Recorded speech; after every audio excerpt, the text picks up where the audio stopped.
So today's session three, and today we're going to have an hour, and then I think we have our a final session on Monday or Tuesday, one of those. But I wanted to just recap, maybe spend the first 10 minutes to recap what we discussed in the last session, because the objective for me is just to make sure that what we're running through, the principles that we're teaching, at least you can walk away and benefit from them. Even if it's the one thing you're learning, at least you're practicing that. So I think the task for the last session was for you to build your buyer profile and also company profile. Did anybody manage to attempt that at all? Just show of hands if you did. And what was that experience like? I think that the task was take one of the deals you're working on now and build a buyer persona profile using the template that was shared. So maybe we spend 2 minutes on it. Did anyone manage to do it? And what was the experience like?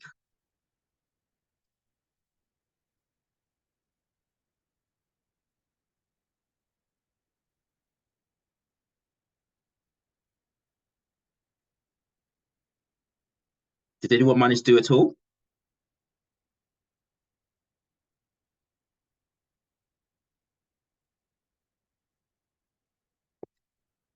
Hello, team. Can you hear me? Did anyone manage to do it? Just show of hands if you did.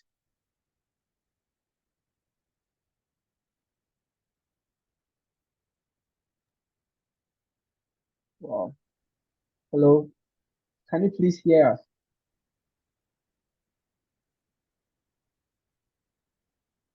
Okay, thank you, Ike. I can hear you though. I don't know about them. Yeah. Yeah, So I can hear you. I'm just checking if everyone can hear me as well. yeah, we can hear you, but since they are not talking. Oh, guys, come on. I know it's Friday, but there's no point going through another lesson if what we're already covered is not being implemented, or you're not absorbing that. Honestly, I just find it's just overwhelming with too much information. So if we need to pause and make sure that everybody understands what we've done so far, I'd much rather we do that than do another lesson. So let's spend the next 5 minutes. If you didn't manage to do it, that's fine. Just let me know you didn't manage to do it. But anyone that did it, maybe share your experience.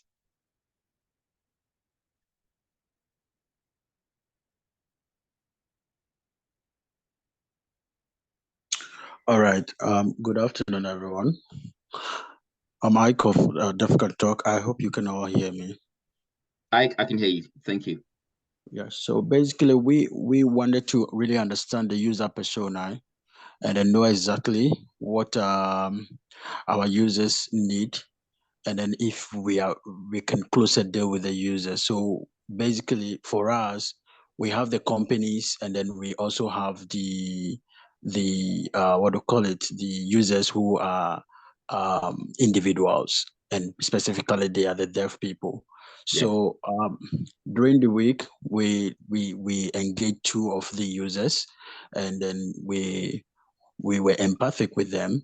So we didn't pose as we were holding a solution, but then went to identify what their pain points were when they get to the pharmacy shop or the hospital. And then we realized that when they get there, one of the main challenges is that how to start the conversation with the service provider is a major problem.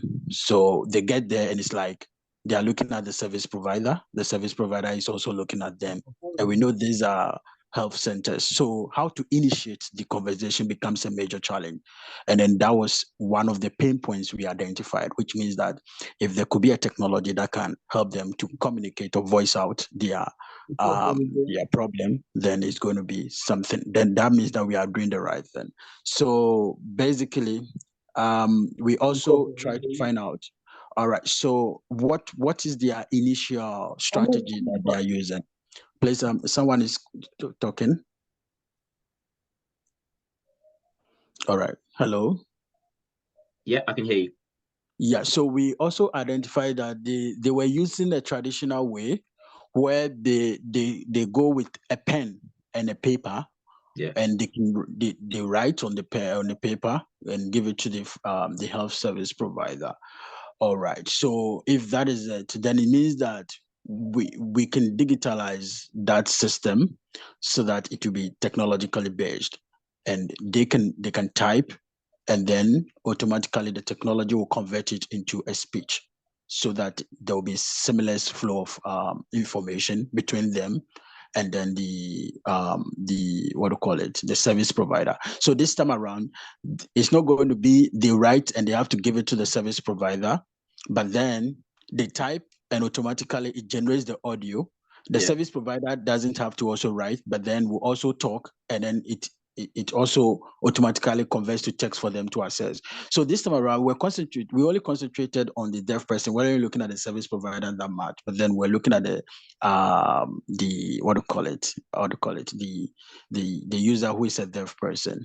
It was quite interesting because initially we were looking at how we can convert some of the local dialects, but we realized that most of these deaf people that go to the pharmacy shops are sort of, some of them are educated and some are not educated as well. And then some of the deaf people too, out of the two people, one of them became a deaf whilst he was an adult. And this was some of the things we identified. And so he's not used to the sign language.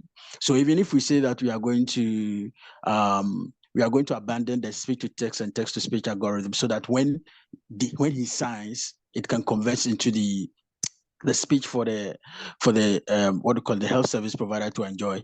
That person will be left out. So what it means is that we have to still maintain the algorithm, that the speech to text and text to speech algorithm, and rather add another feature to the app that can convert the sign language into what we call it into speech for another group of persons with hearing disabilities. Yeah, so these were some of the things that we were able to identify. Got it.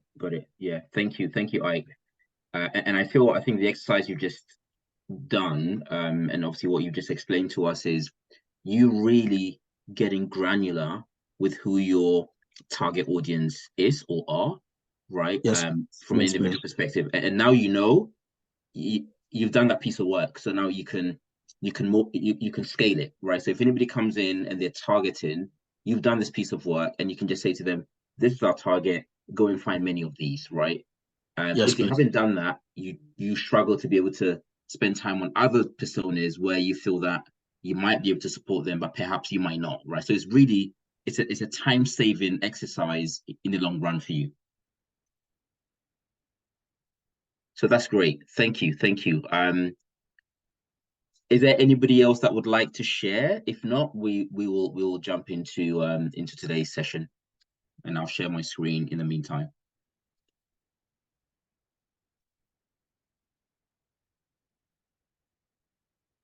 Okay, so all right, so let's dive straight in. So today we've got 45 minutes, and I'd like us to, if I can just share my screen from the current slide. So tell me if you can see my screen. Okay. Yes, we can see. Okay, so we're going to cover discovery. What I mean by that is you've done all your research, you found your persona, just like I just mentioned. Now you are either talking to the vendor, or you're talking to your target audience, the person that would buy from you or buy your service, your product. We talked about the last session, we talked about quantifying value, not speaking features, speaking benefits. So imagine the scenario, you've now been given the opportunity to now come in and have a discussion, right? It's normally that first meeting. It could be virtual, it could be in person.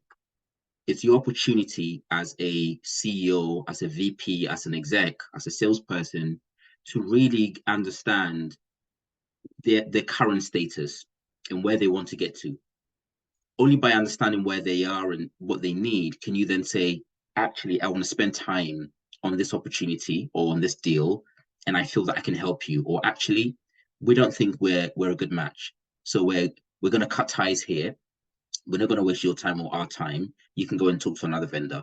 All you're doing there is you're doing an assessment. So that first conversation or that first few conversation is absolutely crucial. Now, I showed this slide the last time that people buy from people they trust, right? And I can give you numerous examples, and I'm sure you can even tap into your own experiences of buying things in the past, where, for example, you want to buy something, you want to buy a car. It really wasn't the car that you wanted, but you bought it because that salesperson helped you out. They went the extra mile to help you out, and you made an emotional decision, but then you always justify it rationally.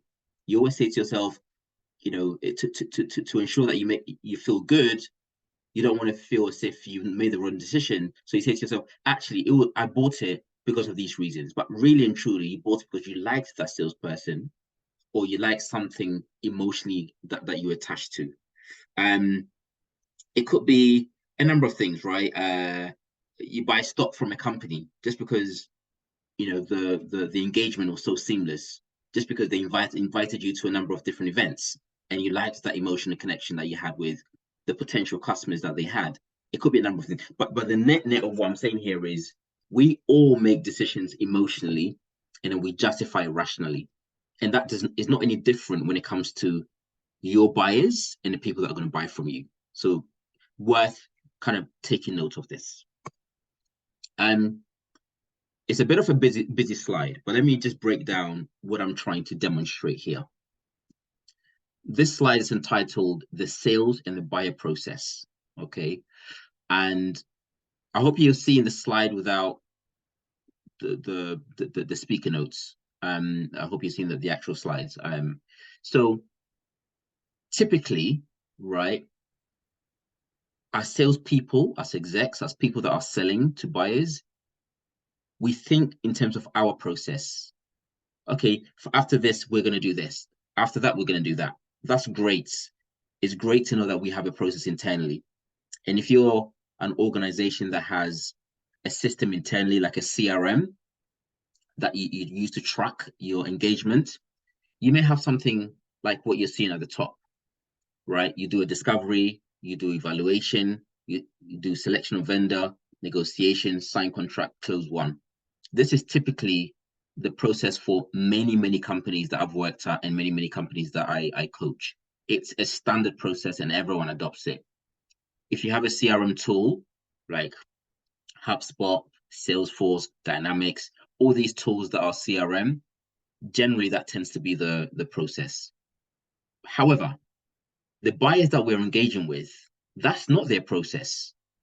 They don't care about the process that we have internally because it's an internal system. They care about how they buy. So what you can see, I believe on your screen, where it says misalignment, there's another, like a circular process. That is a process where we're going to be focusing on today, because that is how buyers buy. So let me run you through how the buyers buy. It starts with recognition of needs. Then they move on to evaluation options. Then they move on to resolving concerns. Then they move on to a decision. Then it's implementation, and then it changes over time. So let's stick with that one for now, okay? And we'll go on to the next one, which is next to it. But before I do that, let me just make this very clear that when there's a buying environment, anything that you buy, anything that buyers buy from you, there's emotions in play, right? Buying is human and selling is human. And I want you to underline this. And even if you were to walk away today without remembering anything, just remember this phrase: buying is human and selling is human. And when you're in this buying environment, right, or selling environment, there are emotions at play. Let me give you a typical example. When you are talking to a potential buyer, so let's say, I'm the salesperson. This is a typical example. I'm the salesperson, and let's say I am selling to Naomi, for example. So Naomi is the salesperson.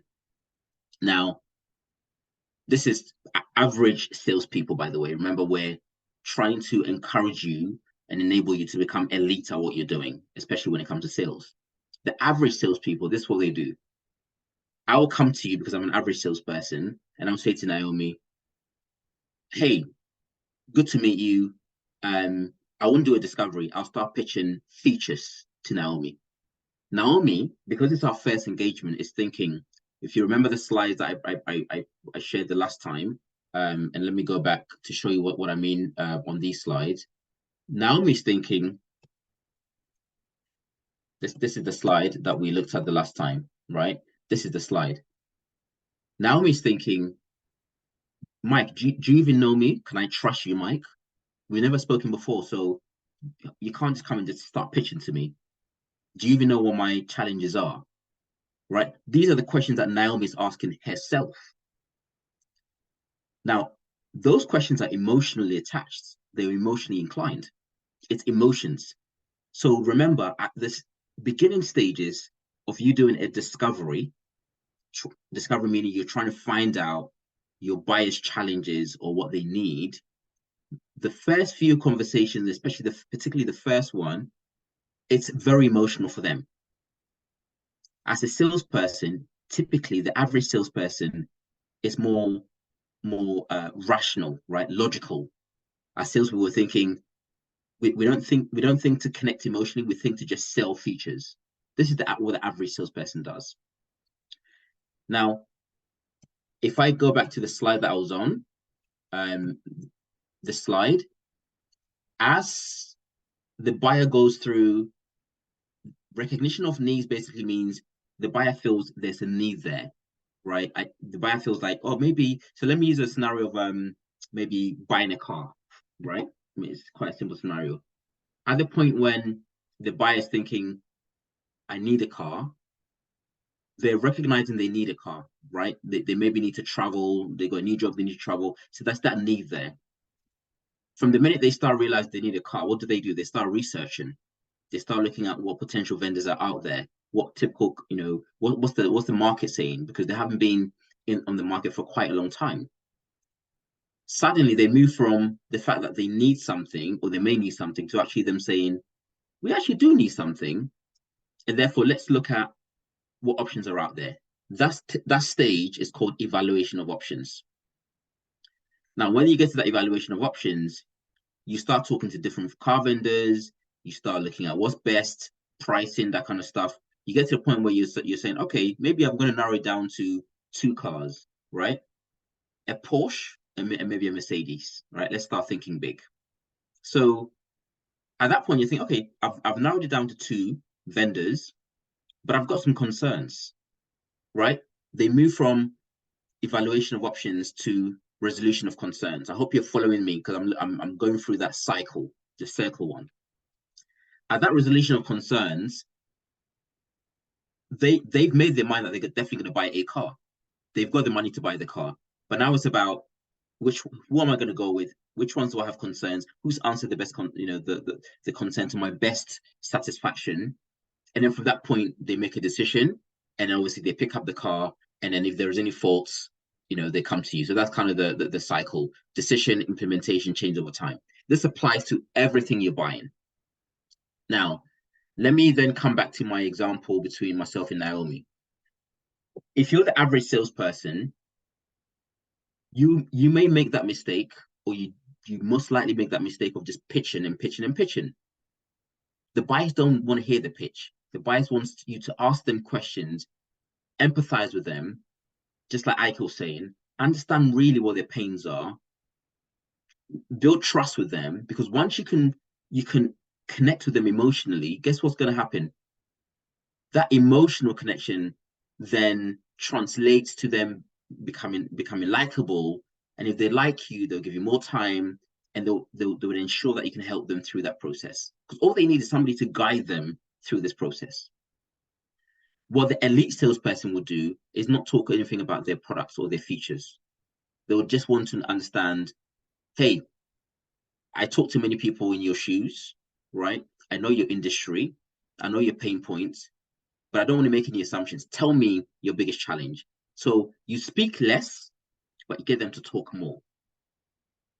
On the right-hand side, i.e., and where in between, so in blue, right, where it says from top to bottom, top says recognition of needs, evaluation. So 1, 2, 3, 4, 5, as you can see, right? I can't point, but as you can see there. When they're at every given stage, and this is with every buying transaction, is no different to your buyers, whether you're selling a product or a service, whether you're selling something that costs $1 or 100 million, buyers are the same and they think the same. At any given step, right, of that five-step process, these are some of the things that they're thinking. They're thinking, in the recognition of need stage, they're thinking, do we have a problem? How big or important is the problem? And does it justify an action? So when you find a buyer that's in that stage, they haven't exactly made a decision to actually buy anything. They're trying to find a way to justify it. Sometimes it's fear of missing out. Sometimes that's FOMO. Sometimes it's fear of messing up. That's FOMO. Your job as a salesperson really is to ascertain whether they're going to get to that next step of evaluating options. And you got to use your gut feel, you got to use your experience, because otherwise, sometimes they remain at that step one and you're making an assumption that they're going to buy. They're probably never going to buy. It comes with time, okay? But remember, that's what they're thinking. So your job as a salesperson is to really ask the question, hey, Naomi, where are you at in your buying process? Typically, I find that a lot of my customers go through this process of, recognizing they have a need, looking at options as the second stage, resolving concerns, making decisions, and then obviously changes and changes over time. Where are you at in that stage? And generally, they may tell you, oh, I'm at that recognition stage. Or maybe I've spoken to a few vendors. I'm currently at stage 3. Right? So you're not making assumptions, you're asking the questions. And once you know where they're at, you could be able to address, the concerns. If they tell you that, oh, we're at decision stage, and you're only just speaking to them, you're a bit late to the play. You're late to the game, right? You can try and rush things, but generally, if you haven't built enough trust and your value proposition is not way overly compelling and overly better than other options, there's no way they're going to go with you, right? So it's you got to make that call. But the point I'm making here is, at every given stage, there are questions that the buyers are asking themselves, and the least you can do as a salesperson, as an exec, as somebody who's selling, is to be aware of these questions that they're asking themselves and find a way to address those questions, right? So the second part, if they say to you, oh, well, we're evaluating options, we've got 3 other vendors that we're talking to. Okay, cool. Good to know. What's your decision criteria? How are you going to be able to distinguish between the different vendors you're talking to? So from the vendors that you've seen so far, which one stands out?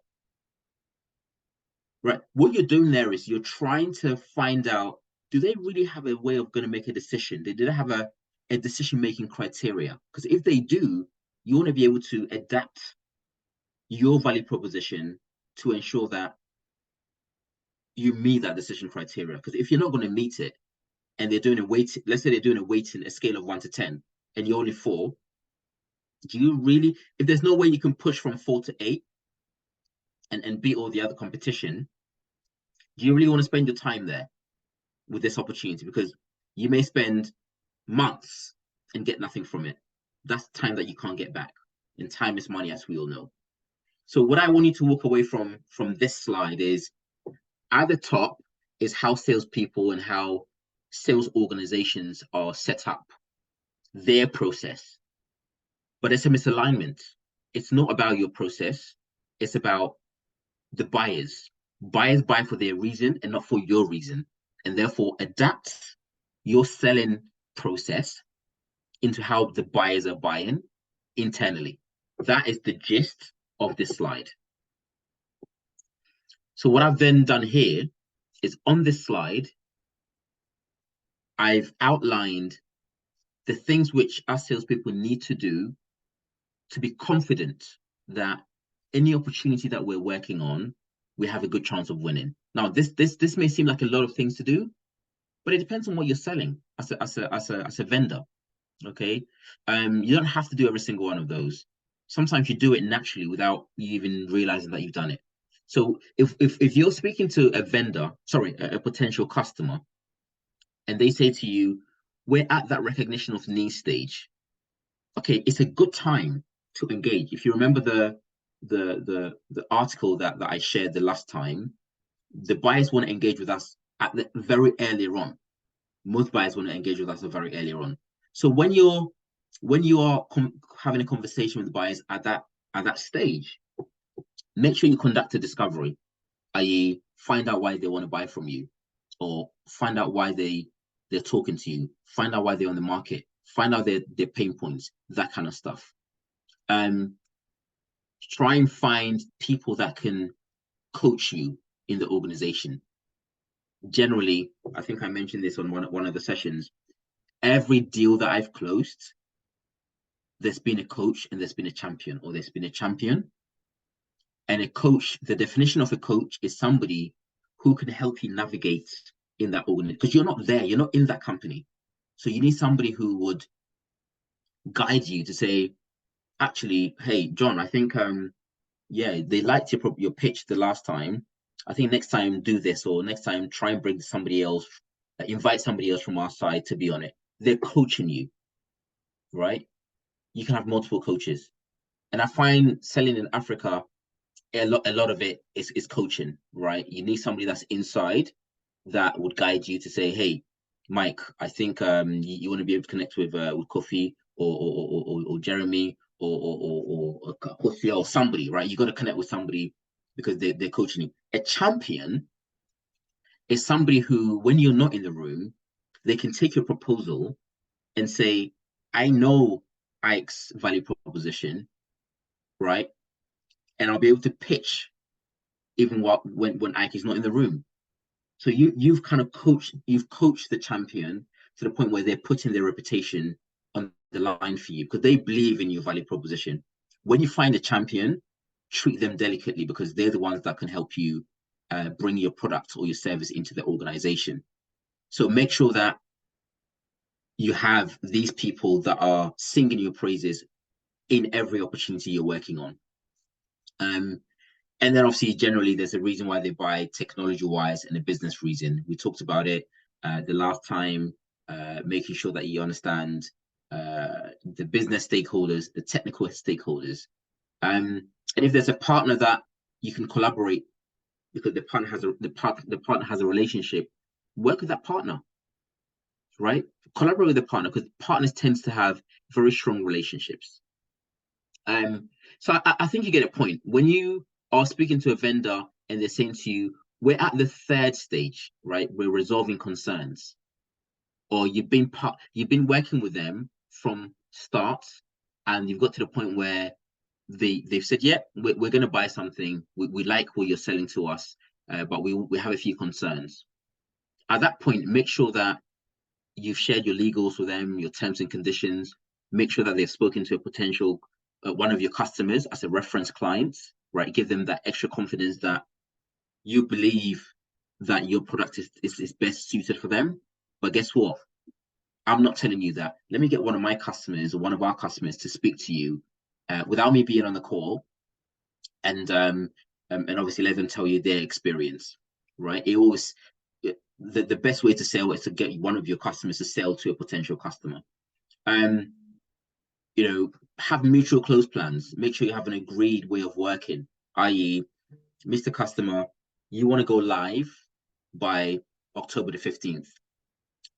Well, let me run you through what we will do and what we expect you to do. Have a time-bound action, and therefore it doesn't feel like when you're asking them for time, you're bothering them.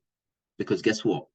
You've put your resources on the table, and therefore you need them to ensure that that they meet all those timelines. But you get the point. These are all the things which, if you can do these things in these steps, I guarantee you that there's a high chance of you closing the deal. The challenge that we find ourselves in is not knowing where our buyers are. Okay, because we don't ask the question. We assume that the buyer is at this stage, but guess what? The buyer is probably not at that stage, or the buyer doesn't even know there's, in their mind, these are the steps that they have to go through. It's our job as salespeople to preempt that. Once we preempt it and we ask the question, we have to then pivot and say, okay, if you're here, I got to make sure that I've done these things. I hope that's making sense, but let me pause there. And then let me just make sure that this makes sense. And if you want to maybe give me a thumbs up, or unmute yourself and speak, I'm more than happy to crack on. But I want to make sure that this is landing before I move on to the next step. So please, thumbs up or some reaction would be wonderful. I've got one thumbs up. That's great. Thank you. Let me get a few thumbs up. Yeah. Hello, Michael. Hi. Yeah, this is Wisdom from Freshline. Oh, hello, Wisdom. Thank you. Thank you for this. But there is one thing I am trying to connect. Maybe I might be wrong. But I am trying to connect what we are discussing today with my sales process, specifically for myself. I don't know if it resonates with other companies on the call. Because how we do our sales, how my company, we do our sales, we do not have the chance to meet all of our customers. We actually have to give out a generic advertisement in the form of a post on Facebook, the few that we talk to. So I don't know if my question is well understood. How do I carry out these processes? And then how do I carry these processes and then align it into me who sells individual items, but do not get to meet my customers directly? I don't know if my question is well understood. I get it. I get it. Thank you for that question. Can I ask, what is your value proposition? What are you selling? So we sell dry fruits and then dry vegetable powders. We also provide post-harvest services to smallholder farmers. Okay. And do you sell to consumers or do you sell to businesses? Is it individual sales or kind of? Currently, we do consumers to consumers. It's a B2C. Okay. Yes, please. So your process, you mentioned you send brochures out, detailing your offers and your products, presumably. And then when you send the brochures out, what happens after that? What's the typical sales or buying process for you? So what we do is we either get to stock some shops, or we get some few buyers who we do direct. We do a direct delivery.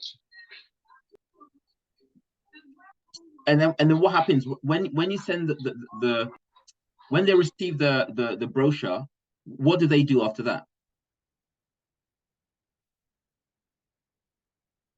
I think with that, the only thing that we have on the brochure is directions to where we sell our products, so that in case they are in Accra or they are in Kumasi, where they can get some to buy, and then the rest I think is left with them to follow up in what the brochure says. Okay. So I guess your process is fairly short, right?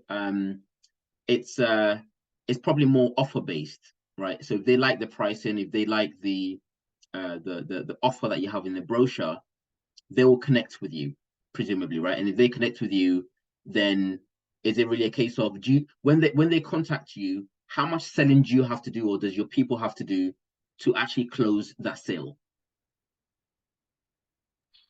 So what our process is mostly we do not when we reach out to customers, like we share our brochures or our flyers online or on our social media pages, we do those stuff. We actually do not have that deal with our customers, because the people who actually use our products, we don't get to meet them. They only follow up to either buy from where we stock our products or something like that. We don't actually get to meet them. So I don't know. I am trying to, I don't know. I got it. Okay. These two. So look at this as more the slightly complex engagement, right? Engagements that generally may last, a month, a few discussion sessions, right? So for example, Ike's value proposition, sometimes you can't, it's not a case of just sending a brochure out and somebody coming to buy from you. I think I spoke to a few people in the past as well, and in the last couple of sessions where, I think Hayford or someone as well. So maybe this is not directly applicable to your process, but remember, as you expand, right? Currently you're selling to consumers, you may find a value proposition for businesses, right?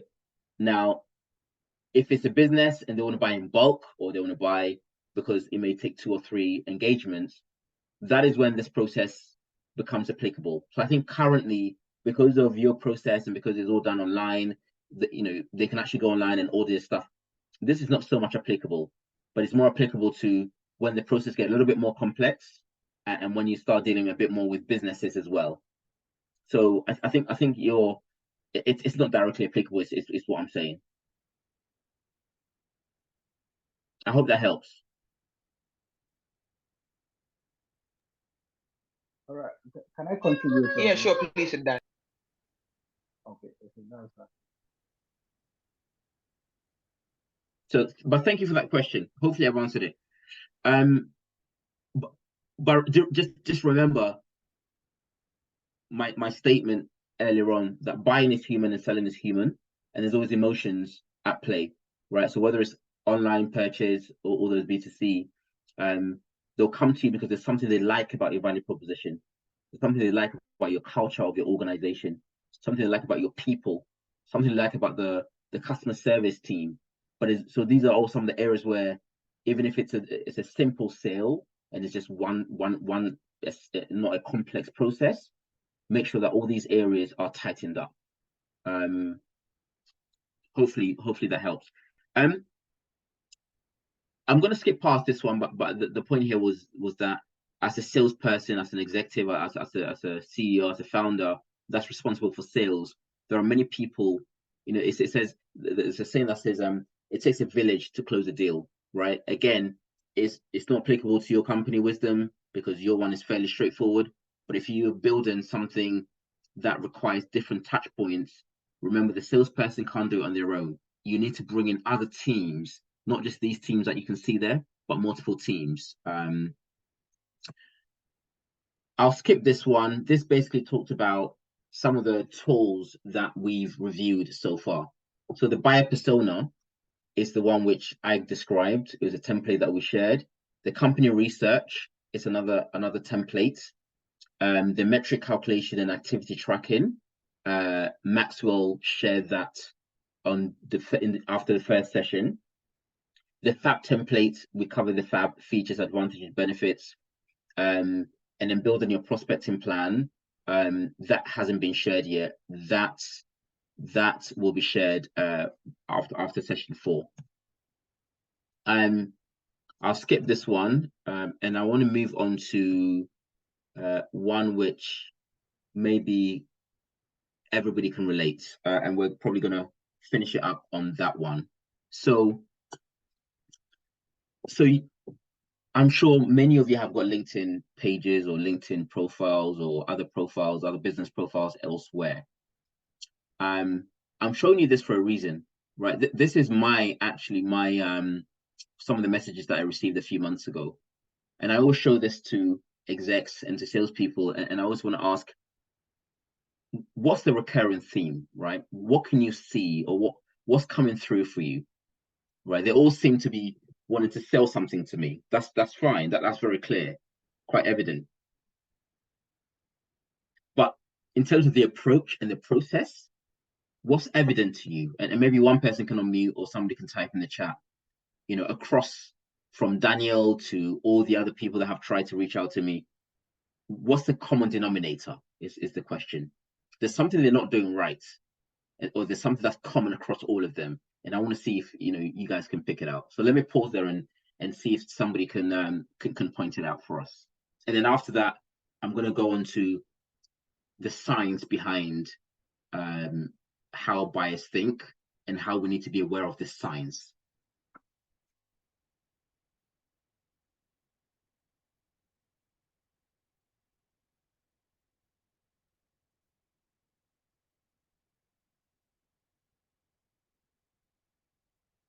Any takers? Okay. There's something in the chat. Let me just see if it's relating to this. Please, can you see the previous slide? Yes. I'm not sure which one, Ike, but I can go back to the previous slide. Tell me which one. This one? Ike, do you want to unmute? Is it the one or the one before? No, no, This one? no, This? no, no, This one? no. All right. Which previous? This one? Yeah, this one. Okay. Okay, I'm okay. I've just screenshot it, so I'm okay. Okay, let me know when I can move. Yeah, you can move. Okay, great. So, in the interest of time, let me run you. Let me just tell you what's not right about this. First and foremost, they're all prospecting, right? Which is good, right? We like salespeople and executives that don't just rest on their laurels, actually go out and try and find new business. Because the only way you can grow is if you can put yourself out there and go and find business. Because buyers are waiting to speak to us at the very early stages of them wanting to buy something, right? So if you look at Daniel sent me an email. I couldn't be impressed overall, Jen. That's great. Kind of, it's a bit flattering.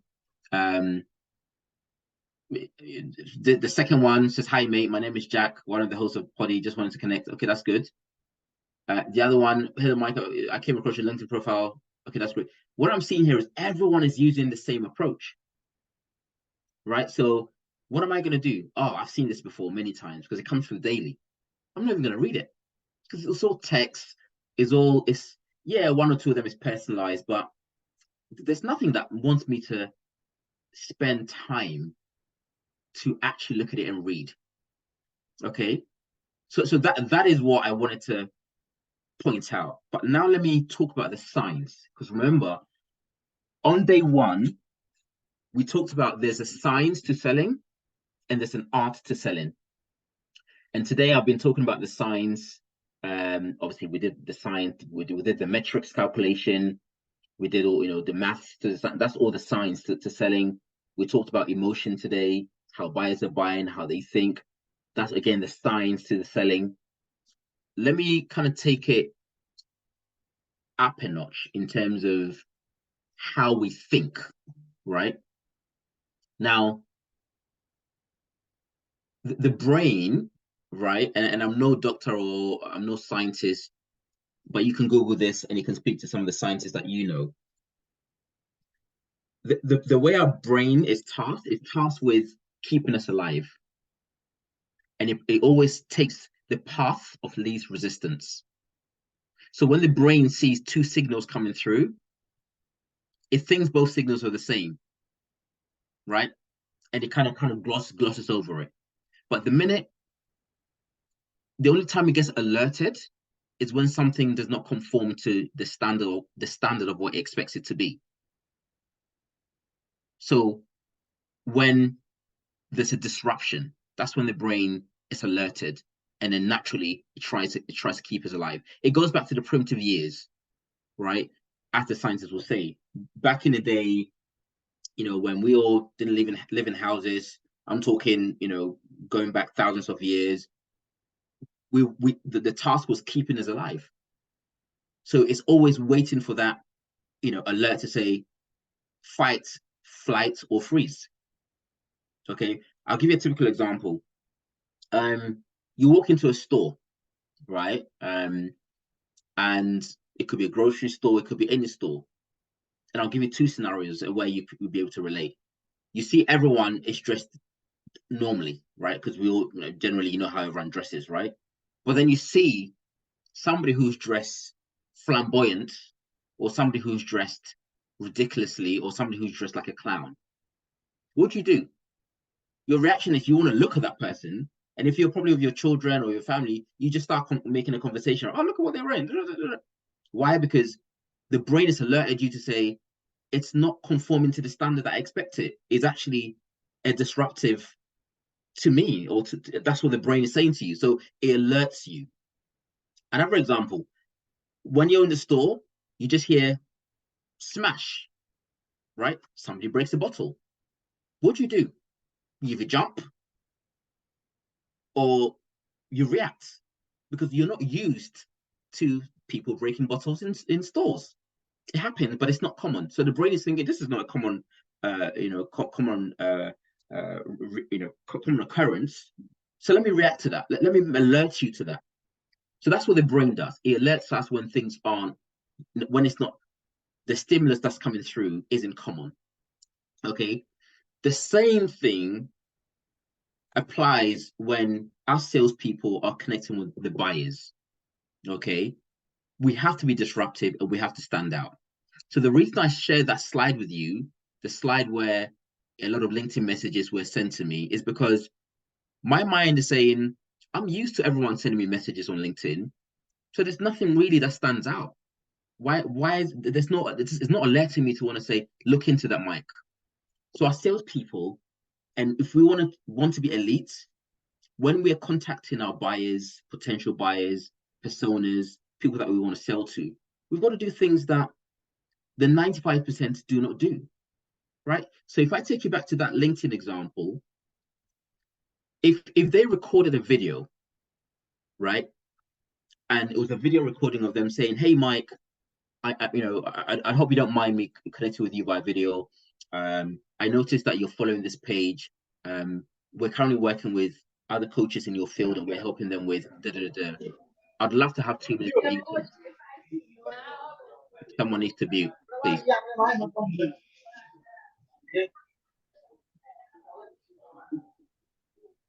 I'd love to have 2 minutes with you, Michael, to explain to you what we're doing.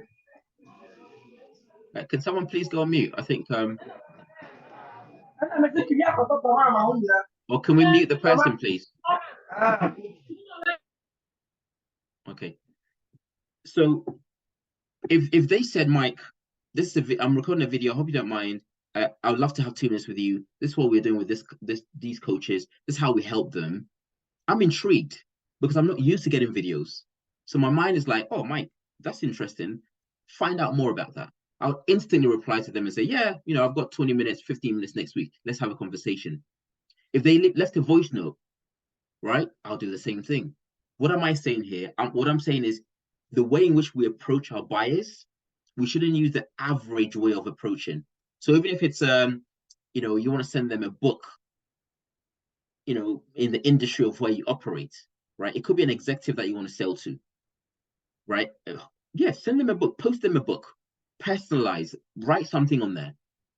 That is the only way that we'll be able to be, how we can stand out and be disruptive. So if you want to walk away with anything today, I want you to walk away with thinking of creative ways that you can present your value proposition to your potential buyers. Don't just be average. Don't just be doing what everyone else is doing, because you'll become one of those everyone else and you will never get a response. Okay, so I want to end it here because today was only an hour. We have 5 minutes left. The takeaways from today are, think of how buyers are thinking, right? Be empathetic, just like Ike was saying. Understand that buyers go through a stage, and each stage they have something they're thinking about.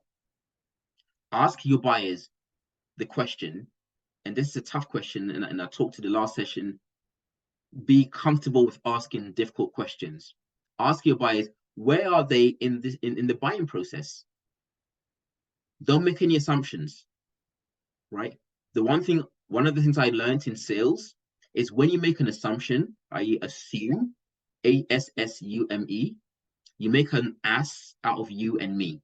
ASS, ass of you, right? Acronym U, and me, ME. That's assume. In sales, you never make any assumptions. Ask the question outright. And be creative. Think of different ways in which you can take your product or your service in front of your customers. There are so many ways if we start thinking. But that's today's session. I hope it's been helpful. There's 3 minutes left. I'm going to pause there. I'm going to stop sharing my screen. And I'll welcome any thoughts, any feedback, or any questions. All right. Let me ask a question. So basically, for me, one of the things I came to realize is that most people are scared. Most buyers are scared for you to tell them that will you buy the word buy. Once they hear the word buy, it's like you want to take money from them. Can you suggest a different statement or what do you call it? A statement that will also mean the buying process instead of using a buying process, an alternative statement to buying process. Where are you now in the buying process of this particular product? Can you suggest any alternative statement?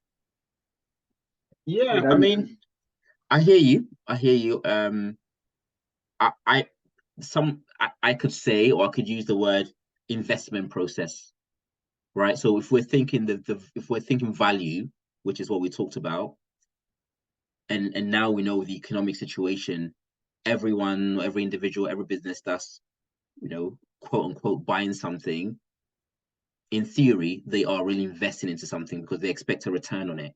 So the word that I would probably replace it with is, where are you with in your investing into this solution, right? Where are you with investing into the solution? Where are you at in that stage? What stage are you at with that? So rather than buying, I will use investment or investing, but then obviously prefix or postfix that solution, whatever you're selling to them, product or service, put it in front of that, right? But that's what I will say. If anything else comes to me at a later stage, more than happy to share it with you. But that's what's coming to me instantly, and I hope that helps. sure, sure. Thank you. Yes, Progal, I think you got your hands up, please. Yeah, happy to hear from you. Okay, all right. On your last slide, you are saying we should be disruptive and we should do something different, like not go according to the way things are. Okay, let me use in Ghana or in Africa, per se, people are very difficult to change, especially when there's a very particular way of them doing things. It's difficult to change. So with the example you were setting, like let's say you enter into a mall and everybody is dressed normally and there's somebody dressed like a clown. You know, people you get the attention. Yeah, people want to see how you are dressed, they want to talk about you. But sometimes getting the people to come to you is difficult. So I'm here wondering for how long can we do this? Like you disrupt the market, all right. You've disrupted it and you've gotten the attention, but it's not reflecting in the sales. What do you suggest we do? So if I heard you right, so the scenario that I gave was the approach of actually trying to get someone's time, right, or someone to find a business, right, or to do their discovery. But I think what you're saying is, using the clown example, because you've been creative and you've been different, or you've used a different approach. Yes, you've got you stood out and you've got the attention that you're asking for. But now, although you've got the attention and they've kind of picked out and they're talking about you, what you're saying is the conversation is still not progressing through from, them realizing they have a need to actually them, signing a contract or kind of going through to that contract stage. Is that what you're saying? I.e., the process of them going through from start to finish? Is that what you mean? Yes, you've gotten the attention. And in business, we feel like the attention should reflect in the sales. In Ghana, you can get the attention all right. Everybody will be like, okay, there's this new product on the market. Let me try and see. They try it once and they are not coming back for it because they have a normal way, like a normal product they are used to. Yes. So the Yes. question is, how do I make it reflect in my sales? Because I want Got them it. to try it and come back the next time again. Got it. Got it. So I hear you, and I'm going through that myself, right? With this, obviously, I've got the coaching business which I'm in right now. I was in Ghana in April, spoke to many people. As you said, a lot of people. The first conversation, the discovery call was high energy. Yeah, we love what you're doing. We'd love for you to come in and coach 100 people in sales and not even in sales, we think this is right. I've spoken to a number of people. However, it's only a handful of them that has materialized. What point am I making? The point I'm making here is it's not everyone that we speak to or that we get the attention of that's going to end up potentially becoming a deal. And if you remember, I don't know if you were on the first session, we did the whole metric stuff, right? And we talked about 1 hour. It depends on your close conversion rate. 1 out of every 4 deals is probably going to close. And if 1 out of every 4 is going to close, you've got to know what your metrics are. If you know your metrics, then it becomes, depending on what you're selling. And again, I'm just being generic here. You got to work out in the last year, how many people's attention did you catch? And out of that, how many of them really turned into real sales? For your business, perhaps it could be that you catch attention of 5 people and 1 of them turned into a sale. You've got a 20% opportunity conversion ratio. So therefore, you've got to think of getting many, because out of that many you get, 1/5 is going to close. The rest of them, unfortunately, it's a numbers game. It's a metrics game. They're not going to come to you immediately. But guess what? You've sowed some seeds. So they may come to you, or it may materialize in a year's time, in 2 years' time. I worked with this gentleman many years ago when I was in kind of B2B sales, and I never really understood how he was successful. Then one day he broke it down to me. He said, Mike, I've been with this company 8 years. Some of the people I've spoken to where I'm closing now, I spoke to 6 years ago, 4 years ago, 3 years ago. It comes back to you, right? This is me at that point, just a year in, trying to think I can compete with him, but I'm just building my pipeline. So the point I'm making here is, I don't know if I've answered the question, but it comes down to your metric calculation. You got to know your conversion rates, because it's not everybody that, you grab the attention of that's going to eventually close. But guess what? If you've got their attention, they'll remember you for when the need is really there. Because not everybody has that need.